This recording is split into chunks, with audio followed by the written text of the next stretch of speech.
건축은 기승전 철콘이다. 그렇죠. 시골에다가 평당 1,500만 원짜리를 그걸 시골에다 그렇게 쳐발라야 되겠어? 그래서 요즘 트렌드는 1가구 1주택 개념에서 약간 2주택 개념? 안녕하세요, 가은파입니다. 반갑습니다. 안녕하세요. 네, 반갑습니다. 네, 지금 경남 산청에 정재영 건축사님이 방문을 하셨고 연합건축 대표님 다시 모셨습니다. 저희가 이렇게 셋이 모셔서 여러분들께 어떤 내용을 전해드리려고 하냐면 2024년이 벌써 지금 저물어 가고 있잖아요. 네. 그리고 올해 뭐 경기도 안 좋았지만 새로운 뭐 건축에 대한 패러다임이 사실은 크게 없었던 것 같기도 해요. AI, 로봇 뭐 이런 것들에 의해서 굉장히 막 시대가 급변하고 있는 상황이지만 건축 쪽은 딱히 특별한 움직임이 없는 것 같긴 한데 그럼에도 불구하고 고기밀, 고단열 그리고 고강도 뭐 이런 수요들은 굉장히 늘어나는 것 같아요. 그래서 저도 예전에 못 들었던 장수명 주택 그리고 장수명에서도 이제는 뭐 100년 주택 얘기하다가 막 200년, 400년 주택 얘기하면서 슈퍼 콘크리트로 집을 지어야 된다 뭐 이런 이야기도 지난번에 세미나에서 한번 들은 적도 있었고요. 이거 뭐 제로 에너지, 뭐 결국은 탄소 중립에 대한 이야기는 또 빠질 수 없는 내용인데 앞으로 이제 주택 시장에 대해서 어떻게 저희가 대응을 하면 좋을지 거기에 대해서 이제 건축주님들, 예비 건축주님들께 이제 정보가 될 수 있는 내용들 다루면서 건축사님 입장과 그리고 현재 시공을 하고 계신 시공사 대표님 입장에서 이런 것들을 어떻게 대응해 나가면 좋을까 이런 내용들이 여러분들한테 굉장히 유익한 내용이 되지 않을까 싶습니다. 자, 그러면 화두를 던져드렸으니까 자유롭게 한번 말씀 나누시면서 시작을 해보도록 하시죠. 아까 이제 건축사님 말씀 중에 솔직히 하면 지금 하고 있는 게 방제 건축이냐라는 질문을 하면 제가 스스로 말하면 캐슐 마크, 그러니까 정답이진 않다. 무슨 말이냐면 철근 콘크리트도 해본 입장이고 뭐 목조 조금 해봤는데 제가 하는 게는 시장 논리 때문에 이 일을 하게 됐다는 거죠. 고객들이 와서 이런 질문을 해요. 뭐 건축사님이 촬영하기 전에 말씀드렸던 실질적인 거는 좋은 거는 철근 콘크리트라는 걸 제가 인정을 합니다. 무슨 말이냐면 저도 십수년 철근 콘크리트 해왔고 그러나 거기에 대해서 가장 힘든 부분이 저희가 한 1,500만 원 평당 1,500 정도 해야 기본 틀을 갖습니다 라고 하거든요. 근데 그러면 또 다른 데는 700도 있던데요 그러면 그에 대해서 저는 이제 추구하는 방향과 그분이 영업적으로 추구하는 방향은 다르다는 걸 미리 전제하고 가성비 때문에 지금 저는 이 일을 하고 있는 겁니다. 일단은 대표님께서 말씀하신 내용을 종합해 보면 저희 구독자님들이 항상 댓글에 어떤 골조를 소개하든 항상 댓글에 달리는 내용 중에 하나가 건축은 기승전 철콘이다. 그렇죠. 네, 이렇게 얘기하시는 분들 굉장히 많습니다. 근데 거기에 대해서 일단 동의하시는 말씀을 일단은 주셨는데 사전에 매를 맞고 가야 될 것 같아서 그럼에도 불구하고 이게 현실적으로 이제 뭐 예를 들어 기농기촌 하시는 분들이 60세 넘으셔갖고 퇴임하시면서 시골에다가 평당 1,500만 원짜리를 댓글로 따지면 그걸 시골에다 그렇게 쳐발라야 되겠어? 뭐 이런 이야기도 하시는 분들이 계신데 결국은 강가가 너무 많이 되니까 그냥 경제성이 너무 없어지잖아요. 그렇죠. 그러니까 그런 부분들이 결국은 저희가 간과할 수 없는 내용이라 현실적인 타협에서 방제 건축이라는 측면에서 바라봤을 때는 지금 타협선으로 경량철골이 최선이다라고. 이제 건축사님 여기서 이야기 좀 해주셔야 되는데 제가 이야기를 그러니까 제가 보는 관점은 뭐 이렇게 정답 쪽으로 끌고 가는 건 아니고요. 네. 제가 이렇게 건축주분들 상담하고 요즘 트렌드를 좀 이렇게 비교해서 봤을 때 우리 보통 아마 10이면 9분들은 이렇게 얘기하실 거예요. 나는 도시에서 계속 살 거야. 사는 거는 도시에서 살고 또 주택에서 사는 거 너무 손이 많이 가서 싫고 나는 아파트에서 살 거야. 근데 좀 약간 떨어진 거리에 좀 내가 힐링할 수 있는 세컨하우스 정도를 갖고 싶어. 이게 요즘 트렌드거든요. 네. 그래서 자녀들 교육 부분도 있고 또 병원이나 뭐 이런 도시 인프라도 있고 그런 부분들에서 주 삶은 도시에서 살고 좀 농촌이나 아니면 또 휴양지라든가 좀 전망 좋은 데서 내가 주말을 보내고 싶은 세컨하우스 그래서 요즘 트렌드는 1가구 1주택 개념에서 약간 2주택 개념 내가 이제 좀 거주를 옮겨가면서 이런 트렌드로 가다 보니까 내가 세컨하우스까지 철근 콘크리트를 고집할까? 이거 자체는 요즘 찾지 않으시는 것 같아요. 아, 요즘 오히려 좀 가볍게 가고 싶어요. 내가 사는 집은 좀 튼튼하고 100년을 바라보는 것까지는 아니지만 튼튼하고 좀 오래 가는 그런 건물 살고 내가 잔손이 많이 안 가는 공동주택을 선호를 하시지만 또 그래도 세컨하우스에서는 힐링을 하고 싶고 개인 프라이버시도 느끼지만 내가 금액을 고려를 안 할 수가 없거든요. 그렇다 보면 그 세컨하우스는 소형주택으로 많이 선호를 하는데 소형주택에서 굳이 철근 콘크리트까지 갈 필요가 있을까? 대표님 말씀대로 평당 단가라는 게 참 이게 얘기하면은 좀 무서운 부분인데 우리가 소형주택 10평, 15평 하면서 평당 단가를 적용하면은 말도 안 되는 단가가 나오잖아요. 답이 없죠. 그래서 어떤 시공자분들은 뭐 목조주택을 하든 뭐 판넬주택을 하든 뭐 30평 이상을 해야 뭘 받습니다. 근데 그런 부분들이 평당 단가로 적용할 수가 없는 부분들이 있거든요. 그래서 목조주택은 평당 얼마고 철코는 평당 얼마고 판넬은 얼마고 이거를 하기 전에 기본적으로 우리가 주택을 따졌을 때 여기 방제건축에서도 지금 여러 가지 내용들을 나왔는데 물론 친환경적인 부분도 있을 거고요. 또 화재에 관한 부분도 있을 거고 뭐 지진에 관한 안전에 대한 부분도 있을 거고 단열에 대한 뭐 패시브하우스 성격이 여러 가지 성향을 다 따져보고 결국은 경제성이 맞는 걸 선택을 하더라. 제가 볼 때는 모든 거를 다 좋아하는 건 아세요. 아는데 내 생각에 나는 차라리 이런 부분들은 나는 좀 없어도 괜찮아. 내 금액에 맞추려면 나는 요거를 선택할래 해서 요즘 선택적 미니멀 하우스를 짓는 게 요즘 트렌드지 않나 이렇게 말씀드리고 싶습니다. 잠깐 부가 설명 드리면은 아직도 댓글이 달려서 말씀을 드리는데 어쨌든 트렌드가 소형화가 되어가고 있고 뭐 심지어는 지금 체리오 쉼터 지금 한창 관망하고 계신 분들 많이 계시니까 10평을 이야기할 때도 야 저거 평당 700만 원이야? 뭐 이렇게 댓글이 달린 경우가 아직도 있어요. 평당 800이 되고 1000이 돼도 소규모기 때문에 그 정도 퀄리티를 40평, 50평이랑 비교하면 이게 평당가가 당연히 비쌀 수밖에 없다라는 거를 다시 한번 여러분들 좀 인지를 하고서 접근하셨으면 좋겠고 연합건축 영상의 댓글에도 사실 평당가 얘기가 좀 있잖아요. 네. 다시 한번 말씀드리지만 연합건축에서 지금 주로 짓는 주택 중에 20평대가 많잖아요. 모듈러로 하시고 거기다가 은혜하우스 같은 것처럼 어르신들한테 최적화된 그런 주택들을 하다 보니까 소규모 주택들을 많이 짓고 계세요. 그러니까 평당가가 좀 높아질 수밖에 없는 부분도 있다라는 거 다시 한번 여러분들이 알고 어떤 스펙으로 어떤 규모로 어떻게 마감까지 가는지에 대해서 따져보시고서 결정을 하셔야 될 것 같습니다.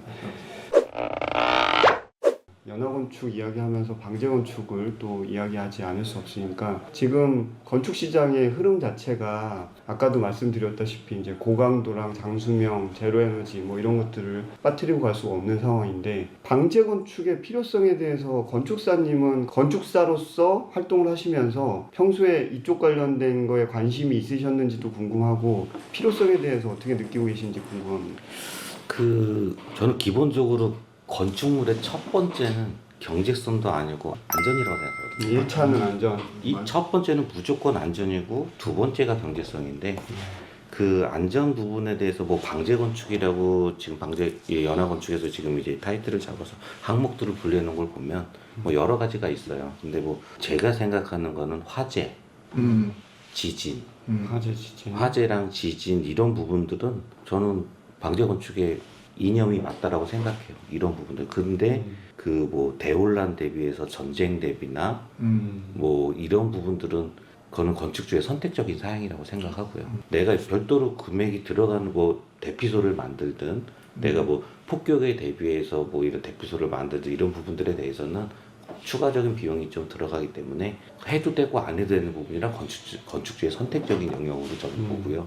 나머지 뭐 친환경적인 거, 단열, 재생에너지, 그 다음에 화재라든지 지진이라든지 이런 거는 방제건축이 갖고 있는 기본 테마가 저는 필수라고 생각을 하는데 건축주분들은 자기 가지고 있는 예산에서 평수를 줄이고 싶은 생각은 없더라고요. 제가 상담을 해보면.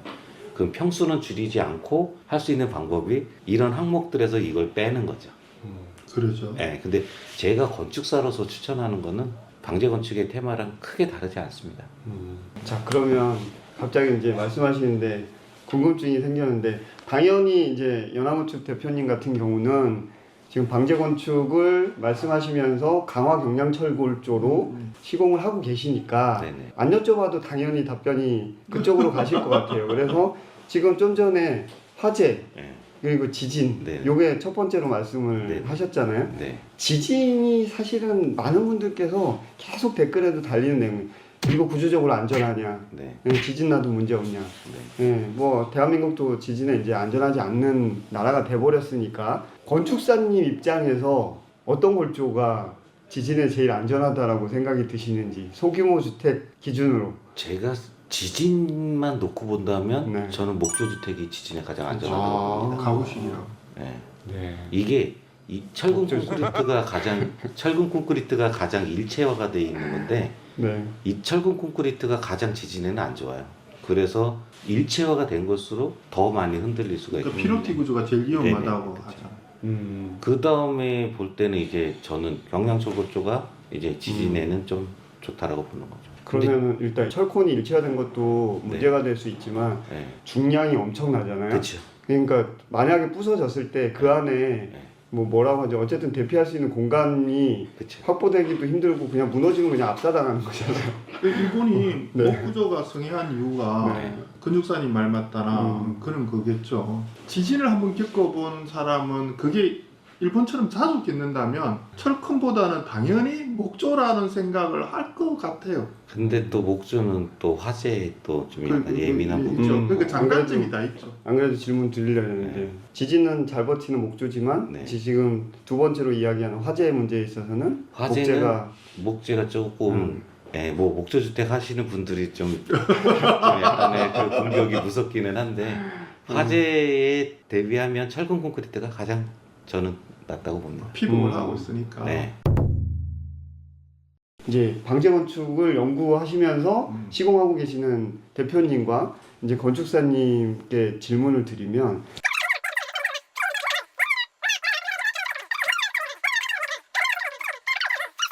외부에서 봤을 때 불에 탈 화재 요인이 전혀 없죠. 일단은 좀 오래 견디겠죠. 일단은 오래 견딘다.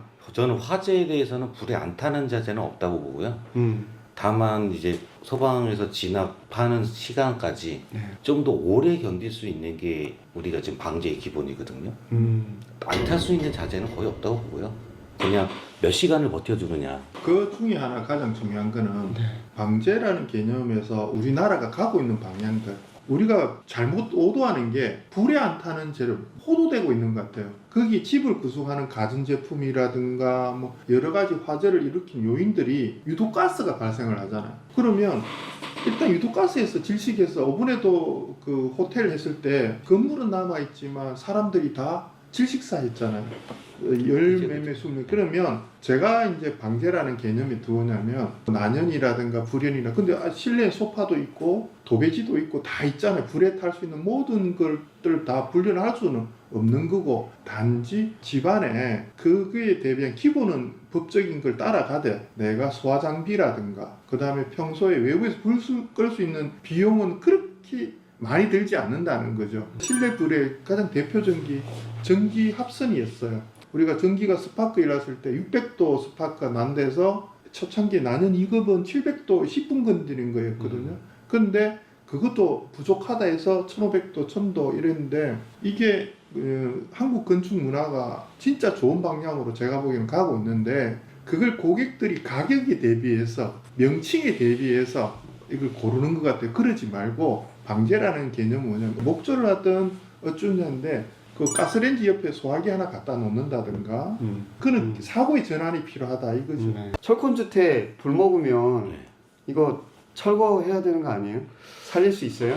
제가 여태까지 화재가 난 건물 중에서 철근 콘크리트는 완전히 몇 시간 불이 났냐의 차이는 있겠지만 그렇죠. 몇 시간이 몇 중요하겠죠. 시간이 중요하겠지만 뭐 짧은 시간 1시간 뭐 그 정도 불 난 거 가지고 건물을 헐구진 적은 없었던 것 같아요. 마감재는 대신에 싹 다시 다 바꿔야 돼요. 해야 되겠죠. 네. 그 구조체는 그대로 사용했던 것 같습니다. 네. 단독주택으로 불났는데 저희가 이제 좀 해주십시오 하고 갔다가 저희가 사실 죄송합니다. 이거 청소해내고 배관 교체 비용이 너무나 많은 거예요. 왜 그러냐면 새로 하는 거는 쉬운데 기존의 걸 뚫어내고 뚫고 청소하고 그래도 탄 냄새 같은 거 그러니까 이제 그 건물을 방치하는 경우가 많거든요. 근데 여기서 불에 낀 그 집 견디가 있죠. 근데 지금 말씀하신 거에서 새로운 사실을 알게 되네요. 전에는 이런 얘기가 나오면 콘크리트는 불에 잘 견디지만 그 안에 있는 철근이 이게 열을 뭐 1000도 이상 그렇게 장시간 예. 먹어버리면 얘가 연철이 돼버려서 인장 강도가 약해져 버리잖아요. 네. 그래서 처질 수도 있고 문제가 생기니까 그건 철거해야 마땅하다 뭐 이렇게 주장하시는 분들이 계시니까 그러니까 그것만 생각을 했는데 지금 말씀하시는 포인트는 그거 외에도 내부에 매립되어 있는 배관 같은 것들이 문제가 생기면은 그렇죠. 그것도 복구하는데 적지 않은 비용이 들. 두 개가 네네. 다 생각이 그러니까 이제 돼야 되네요. 고객 입장에서는 단순한 면적에 들레 쉽다면 재활용을 하시는 거고 제가 경험한 바로는 이 산청이라는 곳이 산속에 있는 마을이다 보니까 철콘에 가서 하면 그분들의 견적이 틀린 거예요. 우리는 다 들내고 건축이 요구하는 프레시볼 들어가고 배관도 적정 배관을 들어가는데 기존에 간 사람은 그 배관 속에 작은 배관을 넣는 거야. 왜? 못 빼니까. 네네. 그러니까 힘드니까. 100짜리 들어가 있으면 안에 60짜리를 넣는 거예요. 그러면 당연히 그 사용하는 거는 과거보다 더 막힐 것이고 전기 전선은 더 위험소에 내몰리는 거죠. 네. 근데 그런 개념으로 접근한다면 없고 원천적인 질문을 던져야 되죠. 일단 불에 나기 시작하면 초기 진압이 우선이다. 이게 어떤 구조를 떠나서 방제 기본이에요. 몇 초기 진압이 우선이지 않겠나. 네. 자, 그럼 일단은 저희가 대화를 나눠봤는데 화재 그리고 내진 지진에 관련된 이야기가 이 방제 건축의 가장 이제 핵심인 것 같고요. 그 부분을 지금 연화건축에서도 잘 대비해서 모듈러 주택을 잘 시공을 하고 계신데 건축사님은 아직 공장을 네네. 이제 보지 못하신 상태잖아요.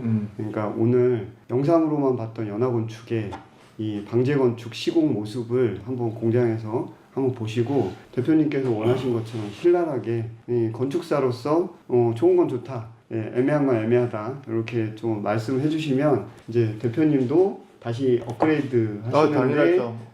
좋은 기 기회입니다. 저도 좀 기대가 큰 게 뭐 네. 강화 경량 철골도 네. 뭐 이렇게 강원파님 채널 통해서 좀 네. 확인하고 제가 지금 감명 깊게 본 게 네. 화재 시험한 걸 되게 감명 깊게 봤거든요. 그래서 좀 저도 기대가 좀 많습니다. 아이, 감사합니다. 네. 신랄하게 비판해 주세요. 근데 이렇게 보니까 진짜 첫 느낌이 와, 저 여태까지 현장에서 그런 현장 못 봤습니다. 저도 좀 몰랐던 게